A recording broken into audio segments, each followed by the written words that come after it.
Hello everybody, welcome back to the channel. My name is Larry Bodenheimer and today we are reviewing Lazy. Lazy is a 64-bit Trojan for Windows operating systems. So we're going a little bit out of the channel norms by using 64-bit malware. But over here, we do have the folder. I do have an MD5 for this file because you guys have been requesting the MD5. So if you'd like to pause and take a look at the MD5, here it is. You can use this to either analyze this and follow along, or analyze after the video. Now that you've got that, let's go ahead and pull up VirusTotal. So this is a bit of older malware. This sample is actually a month and a half old, so most AV companies are going to detect this. Last analysis date is 6 days ago. I may reanalyze this at the end of the video, but I don't really think there's any reason to. Because even though it was last analyzed 6 days ago, it was first analyzed a month and a half ago, so I don't think anything's going to change. But it has the popular threat label of Trojan.Lazy /PyInstaller. Here are the family labels.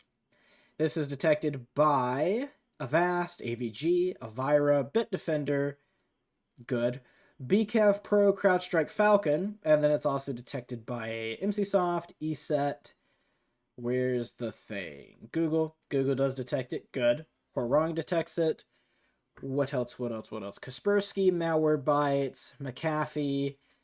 Where's Sophos? Sophos and Symantec. Now, who's not detecting this? I don't know what Bitdefender Theta is, but it's not detecting it. ClamAV is not detecting this either. And then I think those are the only big names. Oh yeah, Webroot does actually detect this. Which is good, because I think that's actually the very first time that it's detected malware in the video, and this is the 11th video. If we go to details, here is the MD5, here is the SHA-1, and here is the SHA-256. We'll come down here, it says creation time was July 20th, July 20th of 2024, which is probably accurate this time.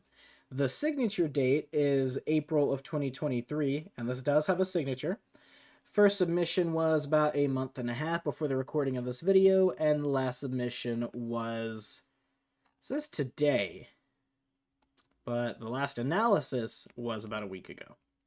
And this has come in 4 different names. It's come as mcbuilder.exe, a random string of letters and numbers.exe, so probably somewhere off of a malware forum, mcbuilder, and csgo.exe. Now, I was kind of thinking this, but now that I see CSGO is in there, I'm kind of more concrete in my answer. Didn't say anything first, but I was kind of thinking maybe this pretends to be some kind of Minecraft client because it has MC in the name. I thought that was silly until I saw CSGO, so maybe that is the case. For relations, we do have 6 contacted URLs. 5 of these seem to be certificate authorities, but we do have one here, ip-api.com, line fields hosting. And then we have 10 contacted domains. The only ones that have any detections are these Microsoft domains, which we've seen before. But there are 5 domains here, blank-5 random letters or numbers, or both, .in, which is the Indian top-level domain. And then we've got the certificate authorities, and then ip-api.com. Surprisingly, this subdomain is detected, but not the actual domain itself. And we do have 8 contacted domains, but none of them have any detections. Bundled files, we have 10. This one is detected as 14 detections. It's 0 in brackets. And then we have 32 dropped files. So we're picking up with a lot of detections. We've got r-reg.key. We have blank.aes. And that seems to be it. Other than that, they either have 1 detection or no detections. And we never spend much time on this, but some people like to take a look at the behavior tab.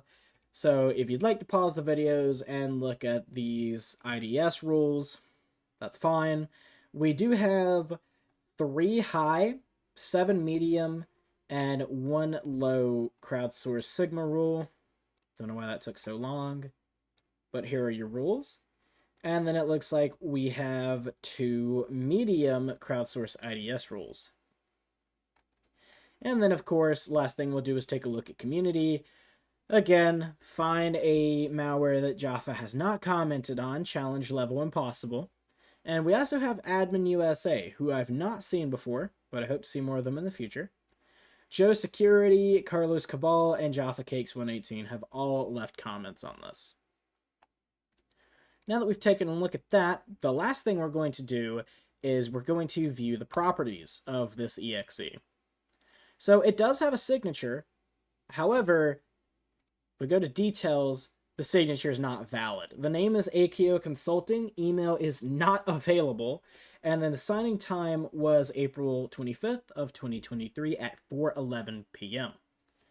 We view the certificate, the digital signature of the object did not verify, and this ends in a little over 2 weeks, 2.5 weeks. Issued by Sectigo Public Code Signing Certificate Authority, R36. And if we go to previous version, obviously no previous versions. Details, this is probably the most realistic one we've seen on the channel so far. Resource Cache Builder Tool, okay, fair. But we do have a realistic looking file version, and its product name and copyright is Microsoft Corporation, and this is what they would look like. The registered little copyright logo, and then the copyright for Microsoft Corporation. 5.85 megabytes, language is English, United States, and of course the original file name. All right, now all that's left to do is to run the malware. So let's go ahead and open Process Hacker. Scroll down to the bottom. Let's go ahead and reset both Fiddler. Let me go ahead and remove all of that. And we're also going to reset Wireshark. I want to make sure there's not a bunch of bloat in here when we get ready to run the malware. And without any further ado, let's run it. Do you want to allow this app from an unknown publisher to make changes to your device? Of course I do. And MC Builder's open up here. It runs a bunch of command exes, PowerShells, and then it's gone. That was quick. A lot of command prompts and PowerShells, but not really much else. So if we take a look over here, we don't have very many detections, but I do see one thing up here that's already got my eye. So it's a 200, and if we take a look, wrong one, if we take a look, there it is, the ip-api.com/line/fields equals hosting. So let's go ahead and apply the HTTP filter. And yeah, those seem to be the only two. One to be connecting to that, and then one returning the 200, which is connection okay. Is there anything in HTTPS? We wouldn't be able to see it anyway, even if there was. Okay, so fair enough. Let's go ahead and close out of that. And I don't really see anything else that's catching my mind. The 4s are okay. We've got some destination IPs here that I don't recognize, but I think that's okay as well. And then we've got some IPv6. Got some DNS, which is fine. Yeah, and I'm not really seeing any other IP addresses. We do have a 208. Let me pull this up really quick.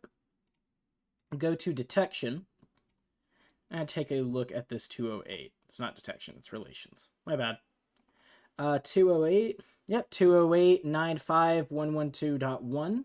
I'm imagining this is most likely going to be our IP-API. But no proof of that. Let's go ahead and copy it and try to put this in the URL bar. And yes, that does take us to IP-API. IP geolocation API. Fast, accurate, and reliable. Free for non-commercial use, no API key required. Oh, interesting. Serving more than 1 billion requests per day, trusted by thousands of businesses. Interesting enough. Thank you for doxing me.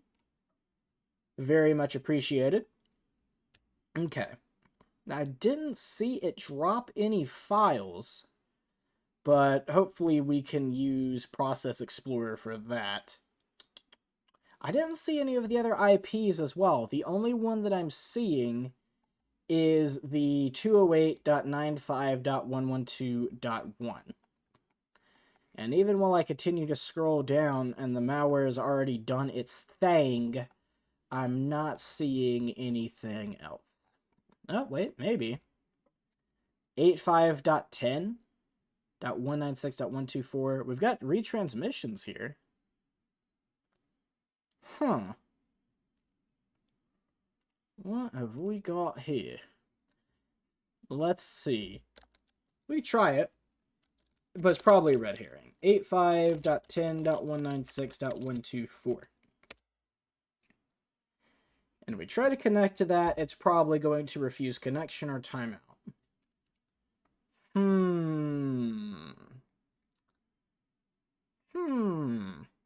Interesting. Well, while it does that, let's try this fields equals hosting. So let's copy that and open that in a new tab, and it just says false. Looks like it's probably a Boolean value. And the connection refused. Interesting. Okay.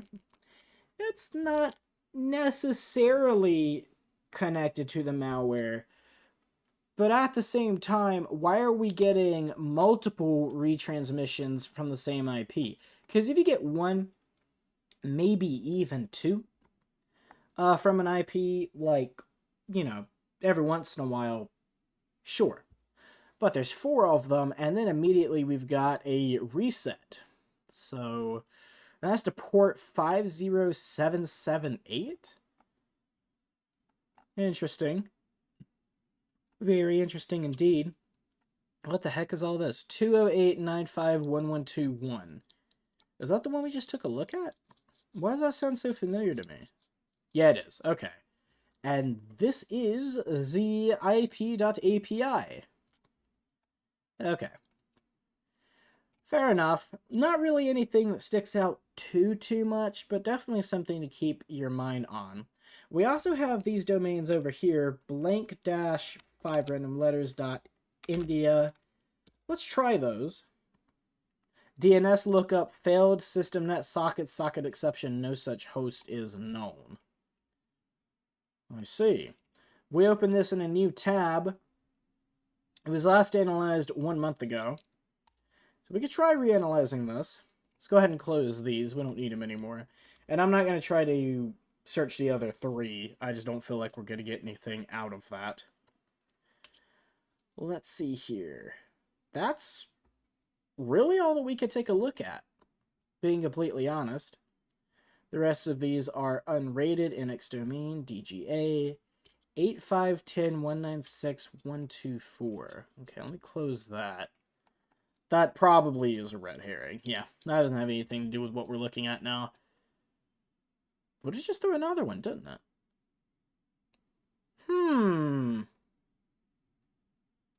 Huh. Okay, that threw some TCP, fin, push, axe. I'll try one more time. I think that this also doesn't have anything to do with it. Oh, we looked at this already. Right, that was the one that said connection refused. So it's still sending stuff.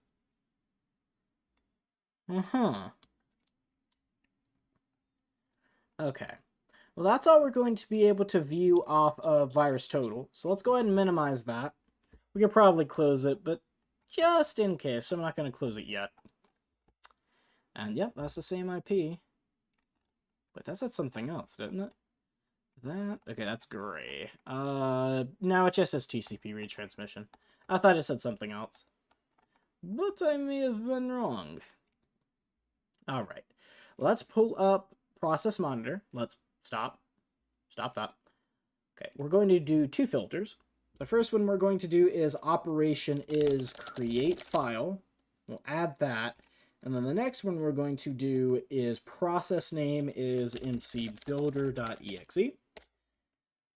Yes, and there's 17 million events. So, geez, this is going to take a little bit of time to filter through. I didn't know why there's so many events. They couldn't have all come from the malware, and I haven't had the session up that long, so. But at least it's 60% of the way done already. I should probably go ahead and close this. We'll go ahead and stop Wireshark, and I will take a quick look in Fiddler really quick. So this is the IP we tried to connect to. It gave a 502, which I believe is... That's not permanent redirect, is it? 502. It's bad gateway. That's what it is. Okay. So that's fine. It's fine enough. So I tried to connect to it once. And then there's that IP again. I remember trying to connect to the IP twice. And that's really all we have, so... Fiddler's not going to tell us too much as of right now. Encrypted tbnogstatic.com, maybe? Expand this a little bit. gstatic.com 443. Interesting. Okay. Do we have this completed? Yes, we do. Alright, so we have the prefetch, which has been deleted. That's fine. Let's go ahead and expand the path. And we do have some things. So we've got COM-CTL32. So it's WinSXS, AMD64, Windows Common Controls, random letters. Okay, that's not really... here we go. Here are the PYD files that it drops, okay? So it's also dropping VC runtime 140, and then it's dropping BZ2, C-types, decimal, hashlib, LZMA, Q, socket, SQLite, SSL, baselibrary.zip. I got a feeling that none of these are going to be there anymore. Of course. Alright, libcrypto, libffi, libssl, and then there's that rreg.key, which is also probably gone. Yeah. Unfortunate. We could try enabling hidden items, but I've got a feeling it's not going to be there anyway. Yeah, nothing's there. You can probably tell by the name not found. Select Unicode data. And I don't see the 0 that it was talking about in VirusTotal. But we're not done looking yet. I just feel like if it was going to be there, it would have been there. This entire path is gone. Baselibrary.zip encodings. Interesting. MC Builder, libdownload, base library, C-types. We've got those DLLs. Python Win, PyWin32, System32, and it did delete all of these once it was done with them. rreg.key. Now that's the one that we saw in VirusTotal. Please be there. No! Dang it. They got rid of that one too. Alright, and then all of these PYDs again. MC Builder, blink a yes. Oh, come on. I don't think we're going to find that 0. I mean, we're still not done. We're only a little more than half of the way through it, but I'm not seeing it anywhere. Unicode data.pyd, fwpuclnt.dll, OS2, tools OS2 NT3X. OS2, isn't that the really old, like, IBM operating system? And it's on the D drive. Huh? Okay, and then that's the end of that. What was the name of that one that I took interest in? I can't remember the name of the file. rreg.key. Let me see. I kind of doubt that we're going to get anything from that, but I want to try anyway. rreg.key. Yes, add that file. You gotta take a little bit of time, but it's worth it because it's for science. I wish I could have had 2 of these open at a time so I could make 2 searches at a time. And I would have if I knew it was going to have this many events in it. Still don't know why it did that. But unfortunately, I was not aware. And if we try to open it now, it's just going to open a blank process monitor. It's not going to have any events in it. And it doesn't look like it actually created anything. What was that last one? I think it was brackets and then a 0. Yeah, that's also probably not going to show anything. But I do just want to check so that you guys cannot say that the video was not thorough. Let's go ahead and do that. Yes, do add that. Much appreciated. And other than the India domain here, it doesn't look like any of these contacted IP addresses are outside of the United States. Maybe this one. But I kind of doubt it, based on the autonomous code. Yeah, this is the one. We could take a look at that in VirusTotal as well. Now, this was last analyzed a month ago. Trojan.ZNYONM/BDOJ. I'm going to go ahead and reanalyze that. And you know what? Since we have a little time left, I will go ahead and reanalyze that file. So let's bring it over here. Last analyzed 6 days ago. Let's see. Of course, you're going to make me do this. Has to happen at least once a video. Let's see if anything new has been detected. Alright, so we're back to 16 out of 64 detections. Last done a moment ago. It says zlib. Details, zlib, file type, compressed. Unfortunate. We're not going to get much out of this. I wonder how they detected it as malicious, and what is detecting it? Avast, Bitdefender, hey, there you go. AVG, MZSoft, GData, Kaspersky, Symantec. First time I haven't seen McAfee in a while. I guess I don't think I see McAfee. Wait a minute. Maybe it can't scan these types? Okay, it's unable to process this file type. Fair enough. What is not detecting it is BCAF Pro, Avira, ClaimAV, CrowdStrike Falcon, ESET, Google, a couple of big names. Malwarebytes, Microsoft, Sophos. But I'm not really going to knock them any points for this. I don't even know what the heck a zlib is. So fair enough. And it doesn't look like this is showing anything either. And now that I know it's a, not encrypted, but a zipped file, I could have guessed that it wasn't going to show anything. But now you can say I'm nothing if not thorough. And that's all that we're going to be able to pull from this one. Let me just take another look over the relations here really quick and make sure that I'm not missing anything. And it does not seem that I am. We can take a look at this. rredge.key. Yeah, let's open these really quick. I'm not going to rescan them, but we'll take a look. So we've got rredge.key. Looks like it's text. This is also something from the ZNYONM. And then blink.aes is Steeler/Python. Interesting. But that is going to be it for this malware. Guys, I hope you guys did enjoy the video. If you're new to the channel, please make sure to subscribe and leave a comment if there's anything you wished I'd done in this video, but you didn't get to see. My name is Larry Bodenheimer. You guys have been amazing, and I will see you in the next one.